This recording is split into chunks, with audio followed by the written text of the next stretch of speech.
right, so are you ready for this? Because today we're doing a deep dive that is honestly unlike anything we've ever tried before. Ooh. You want to know if we can apply the Relationship Literacy Program, RLP? Right, RLP. To, get this, U.S.-Africa relations, Wow, specifically in the mining industry.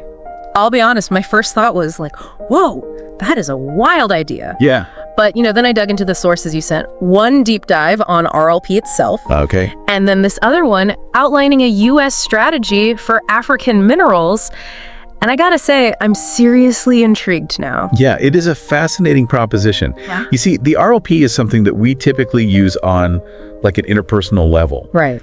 Helping people, individuals, and communities to build healthier relationships. Okay. But if we're talking about scaling that up to international relations, Yeah. and especially something like mineral extraction, which is so sensitive, Right. well, that's totally uncharted territory. Exactly. And that's what we're gonna try to explore today. Can a program, think about this, that is designed to help a couple communicate better, can it actually help two nations navigate Right. this often very difficult world of resource extraction? Yeah. To even start answering that, I think we got to understand the core of the RLP. Okay. So it's built on these 4 key areas. Relationships and self-identity, prevention of relationship abuse and violence, self-management, and healthy relationships planning. All right, so a lot to unpack there. Exactly. And it's important to remember, it's not just about being nice or politically correct. Okay. It's really about giving people the tools to be more self-aware, to communicate clearly, and to establish boundaries. Okay, so I'm trying to wrap my head around how that works when we're talking about something like, let's say, the U.S. and, Yeah. I don't know, a country like the Democratic Republic of Congo, Okay, sure. which is, as you know, a huge cobalt producer. Right. Historically, that power dynamic has been totally skewed, hasn't it? Yeah. We see these issues of exploitation, even allegations of human rights abuses tied to mining. Right. So how could the RLP even begin to address that? Yeah, you've hit on a huge point, and this is where that first RLP pillar comes in, relationships and self-identity. Okay. This is so critical. The U.S. really needs to acknowledge its own baggage, its own history. Take the Cold War, for example. The U.S. was so focused on containing communism that they often backed regimes in Africa that were, let's just say, less than democratic. Yeah. Often just to get access to strategic minerals. Right. So recognizing that history, understanding how those actions still have an influence today, I think that's really a crucial first step towards building trust and moving toward the more equal partnership. Okay, so I'm starting to see how that self-awareness piece is important, really shift the dynamic. Yeah. But what about the second pillar, preventing abuse? Right. How do we translate that to something as complicated as these international mineral deals? So think of it this way. The RLP emphasizes clear communication, consent, and setting boundaries. So in the context of U.S.-Africa relations, that could mean moving away from this top-down approach, where the U.S. is dictating the terms, and towards a model where each side clearly lays out their needs and their expectations. So instead of just trying to get the cobalt for, let's say, electric vehicle batteries, the U.S. would also be actively engaging with the DRC to understand their goals for development. Absolutely. Maybe even help them build their own refining capacity so they get more benefits from their resources. Precisely. It's all about preventing that exploitation by making sure that agreements are beneficial for both sides. And that both parties have, real agency in the whole process. So that's a big change from how things have often been done in the past. For sure. But let's be real for a second. International negotiations can be really tough. Oh, yeah. Tempers can flare. There are clashes. Absolutely. And that's where, I guess, self-management comes in from the RLP. Absolutely. So imagine this, U.S. and African officials are at the negotiating table. Tensions are high. Someone says something provocative. Yeah, it happens. Right. Yeah. Now, if those officials had some emotional intelligence, if they were skilled in conflict resolution, they could really de-escalate things. Right. They could refocus on what their shared goals are and find solutions that really work for everyone. So instead of it becoming this huge argument, it can actually be a productive dialogue where both sides are being heard and respected. Exactly. And that brings us to that final pillar of RLP. Okay. Healthy relationships planning. This is all about moving past just those short-term gains. Right. And towards a long-term vision. Like, what does the U.S. actually want to build, with African nations. Yeah. How can they make sure these resources contribute to everyone in a sustainable way? So it's not just about let's just grab as much cobalt as we can. Right. It's more about how can we work together to develop these resources to benefit everyone involved? Exactly. It's shifting that whole focus from extraction to sustainable development. And that requires, long-term commitments from all sides. I mean, this all sounds very idealistic. I know. The skeptic in me is wondering if it could ever really work. Right. I mean, the real world of international relations is messy. Yeah, no, that's a totally valid point. Power dynamics are so entrenched. For sure. But before we get into all that, I think we need to look closer at the specific tools within the RLP. Okay. The ones that can be used to measure how we're doing, to make sure everybody's accountable. Yeah. And that's where I think things get really interesting. All right, well, let's dig into that then. Okay. One of the most interesting things about RLP to me Oh, yeah. is how much it emphasizes evaluation. Okay. It's not just some philosophy or a bunch of nice ideas. Right. It gives you actual tools to measure how you're doing. Yeah. To keep people accountable. I mean, that's huge. Yeah. That's pretty rare in international diplomacy, isn't it? It really is, yeah. You hear about all these big initiatives, Right, these partnerships. But how do you really know if they're actually working? Yeah, that's a good question. So let me explain how you actually measure something like relationship literacy when we're talking about entire countries. Okay, yeah, walk me through it.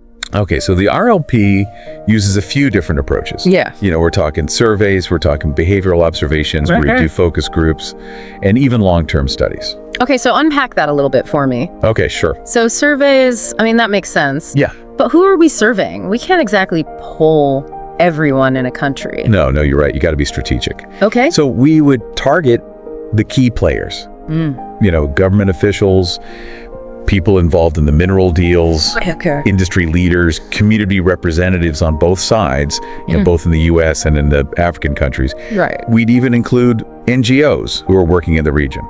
So we're getting this baseline understanding of what they think, what they expect, maybe even what their worries are about this whole new approach. And we're doing this before any deals are even made? Precisely.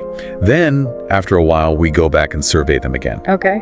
See if anything's changed. So have their perceptions changed? Exactly. Has the trust level increased? Right. Are we actually achieving what we set out to do? Exactly. It's almost like a relationship checkup, isn't it? That's a great way to put it, yeah. Yeah. Are we communicating better? Does everybody feel heard and respected? Right. Are we making progress towards our shared goals? Okay, I like it. But here's where it gets really interesting. Those behavioral observations? Okay. We're not just relying on what people say. Right. We're looking at how they act. Okay, give me an example. Okay, sure. So let's say we're watching a negotiation between U.S. and DRC officials, maybe about a cobalt deal. Okay. We're going to be paying attention to how they're interacting. Are they really listening to each other? Are they being respectful, even when they disagree? Are they flexible? Willing to compromise to find solutions that work for everyone? Okay.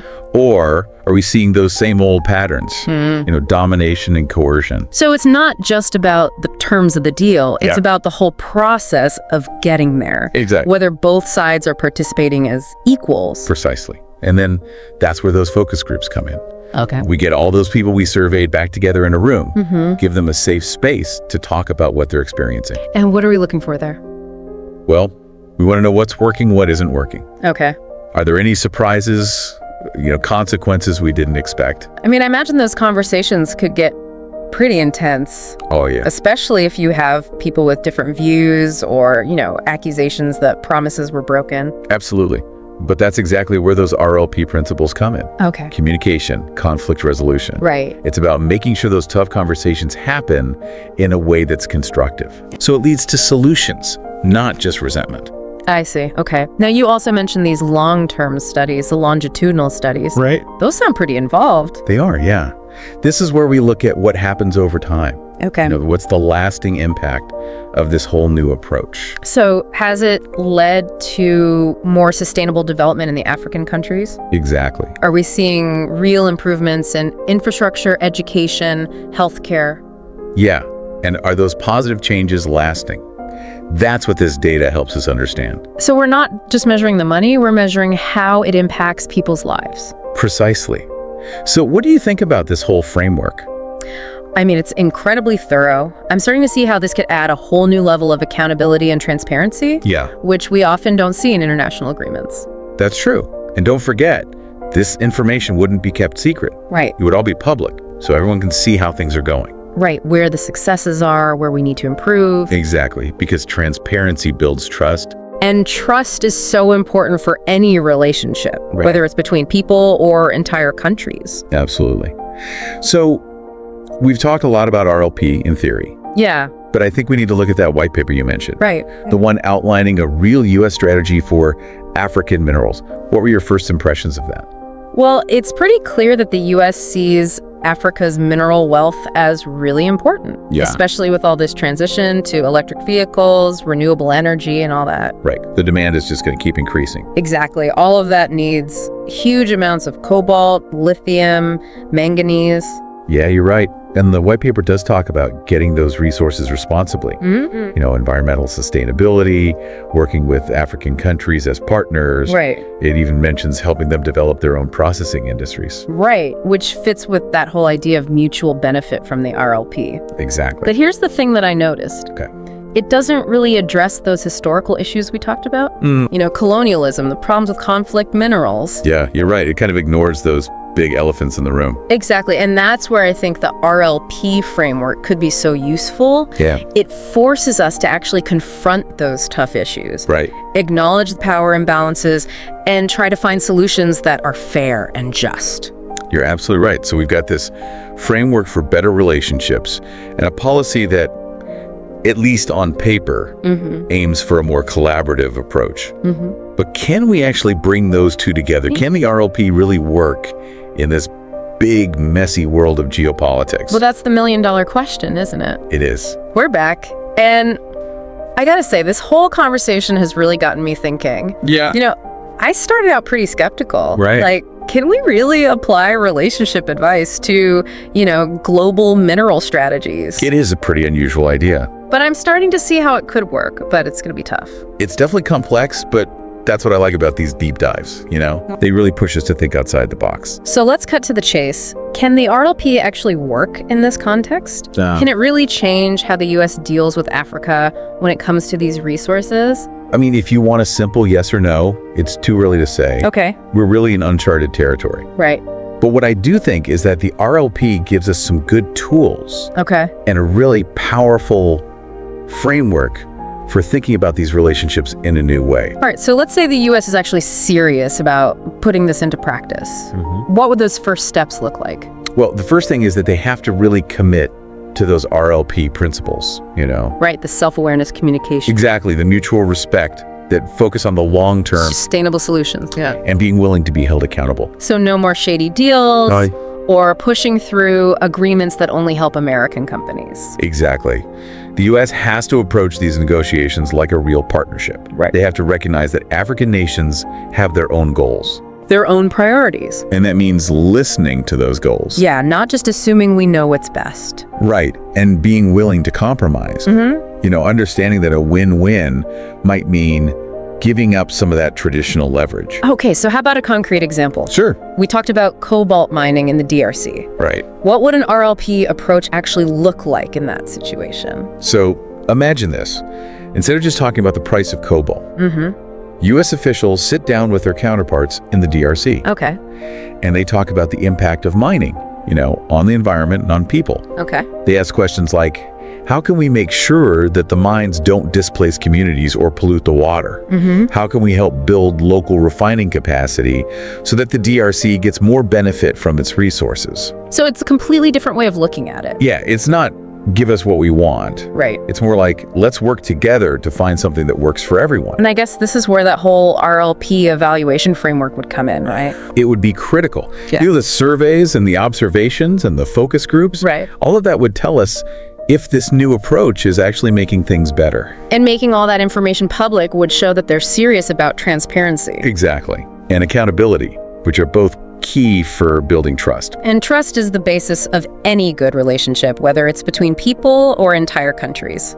Couldn't have said it better myself. I gotta say, I'm ending this deep dive feeling a bit more optimistic than when we started. Yeah. This RLP framework, it gives us a whole new way to think about how countries can work together. I agree. Especially when we're talking about resources that are going to be so important for the future. Yeah, the challenges are definitely there, but the potential is huge. If the U.S. and African countries can really get on board with this, it could completely change things. Not just for minerals. For the whole world, really. I think that's a great point. It's almost like saying, what if the answer to all the problems in the world isn't about being the strongest or the richest, right, but about building better relationships? That's a big idea. It is, but it's definitely worth exploring. I have to say, I learned a lot today. Me too. And I hope our listeners did too. Yeah. So to all of you out there listening, I want you to think about this. Okay. What would the world look like if countries interacted with the same empathy and respect and, just good communication that we all try to have in our own lives? Interesting question. It's a huge question. It is. But I think it's worth thinking about. I agree. That's it for our deep dive today, folks. Thanks for having me. Until next time, keep those brains buzzing.